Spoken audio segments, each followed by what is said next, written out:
Le micro fonctionne bien. 1, 2, 3 micros. 2, 3, micro. Bonjour à tous. Alors je... Oula. Il fonctionne. Il fonctionne, je crois. Bonjour. Bonjour.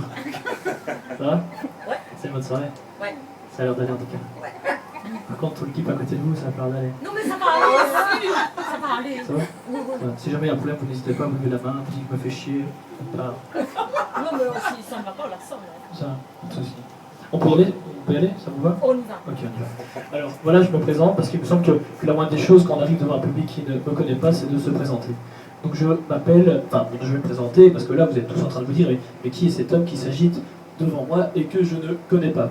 Alors maintenant je vais dire mon prénom, comme ça vous allez le savoir, comme ça la prochaine fois qu'on se reverra, vous pourrez vous dire tiens, j'ai déjà vu ce petit bonhomme quelque part et ce quelque part sera en l'occurrence au Relax Café. Voilà, je m'appelle Jérémy, bonsoir. Bonsoir Jérémy. Alors, je suis venu vous parler de quelque chose qui me semble quand même aberrant, parce que quand je vois tout ce bonheur, toutes ces joies dans cette salle, je me demande comment peut-on avoir autant de stress à l'extérieur. Allez, un exemple simple, je viens d'arriver ici à Liège en bus. Déjà, le bus à Liège, c'est déjà tout un concept. Le bus, c'est déjà le seul transport en commun qui est beaucoup plus rapide quand tu cours derrière que quand tu es dedans. Tu arrives directement face à cette machine pour te rendre la monnaie, et repac, et là tes pièces volent entre fesses et jambes de tes compatriotes de voyage.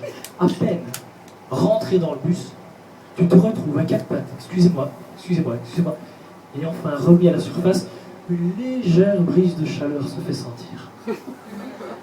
Alors, qu'est-ce que tu fais quand tu as chaud dans un bus? On n'enlève pas son pull, car tu es le seul à savoir les rivières qui coulent sous tes bras. On ouvre la fenêtre. Et où se trouve la fenêtre dans un bus? Au plafond. S'il y avait quelque chose que tu n'as pas envie de faire quand tu as chaud, c'est de lever les bras, non? Alors qui a eu cette idée de mettre les fenêtres au plafond? Bref, imaginons que la fenêtre est ouverte, le calvaire peut continuer. Alors le bus freine, accélère, les gens se poussent, se caressent, se bousculent. Les filles, ou les mecs, s'en profitent pour toucher le bel homme qui se trouve devant elles.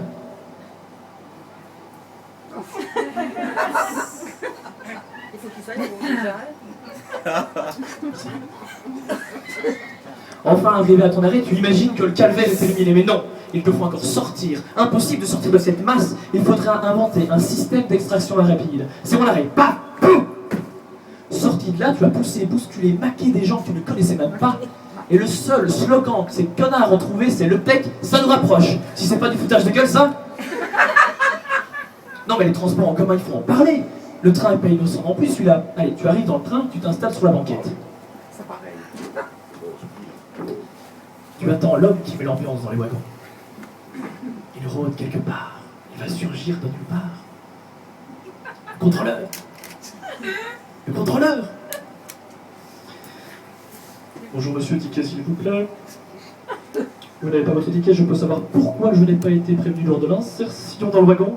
Ouh là, la transgression des lois numéro 46 et 47 dans le livret, le petit contrôleur. Je vais ouvrir tout de suite, il va falloir payer. Alors, deux voies possibles, monsieur.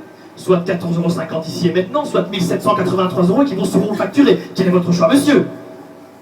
14,50 €, quel étonnement!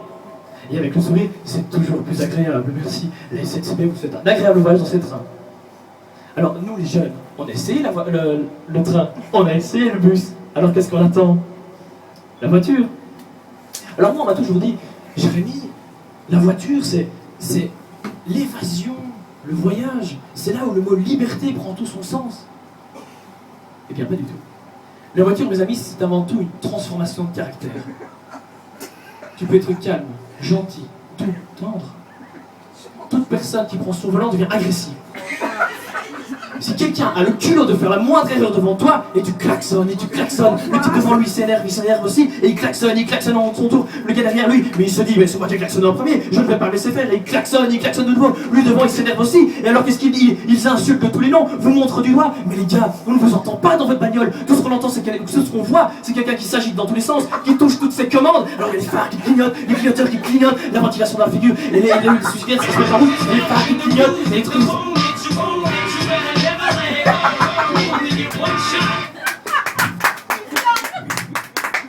Alors y a-t-il quelque chose de pire? Mais je vous le donne en mille. Oui. La conduite avec ses parents. Interprétation d'une mère qui tente d'expliquer l'art de la conduite à son fils.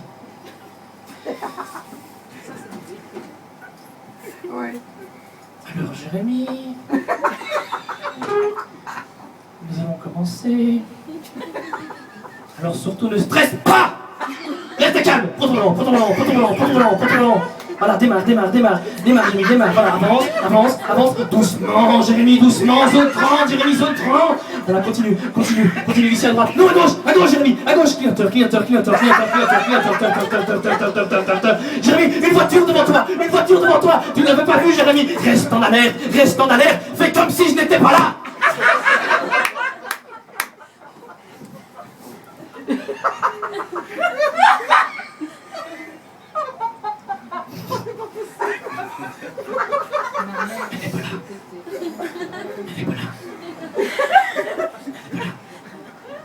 Qu'est-ce qui se passe quand on conduit pour la première fois et qu'on stresse? On cale. Et qu'est-ce qu'on nous dit quand on cale?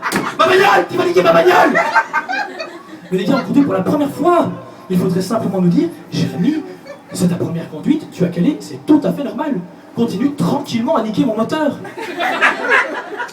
Alors quand tu cales, c'est pas vraiment le fait de caler qui est gênant, mais c'est qu'il y a toujours un de tes frères ou un de tes potes derrière pour te dire « Eh mec, t'as calé !» Merci, je peux donc remettre le contact et repartir aisément. Tout ça pour vous dire que dans la vie, tout est une question de communication. Prenez le temps de vous parler gentiment, donnez le temps de vous dire les choses tranquillement. Aimez-vous les uns les autres. Merci de m'avoir écouté. Jérémy!